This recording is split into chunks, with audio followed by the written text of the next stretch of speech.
Hello everyone, मेरी mini blog में आप सबका स्वागत है। तो आज है गाइस दशहरा, और दशहरा की आपको ढेर सारी बधाइयाँ। और मैं आज भी लेट उठी हूँ सोकर, क्योंकि आज भी बच्चों की छुट्टी थी। तो मैंने सोचा क्यों ना इस मौके का फ़ायदा उठाया जाए। और फिर उठने के बाद नाश्ता करने के बाद मैं चले गई थी मम्मी की तरफ, क्योंकि हम लोगों को धोना था गाड़ियाँ, और दोनों गाड़ी धोना था। फिर यहाँ गाड़ी धोना तो हम लोग ने छोड़े और बच्चों की ज़िद पूरी करने में लगे रहे हम लोग। इन लोगों के लिए बांधना था झूला, क्योंकि ये लोग बहुत टाइम से ज़िद कर रहे थे। तो पापा ने भी बहुत मेहनत करके इन लोगों के लिए फाइनली झूला बांध ही दिया। और हमारी गाड़ी भी हो चुकी थी धो के एकदम तैयार। और यहाँ एक के बाद एक दोनों बहनें झूला झूल रही थी। और फिर घर जाने के बाद मैंने कर लिया था अपना सारा काम ख़त्म, क्योंकि आज त्यौहार का दिन था। तो हमने सोचा घर की कुछ सफाई निकाली जाए।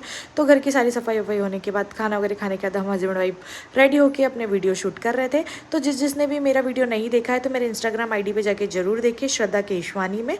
और मेरे वीडियोज़ कैसे लगते हैं लाइक सब्सक्राइब शेयर करना ना भूलें।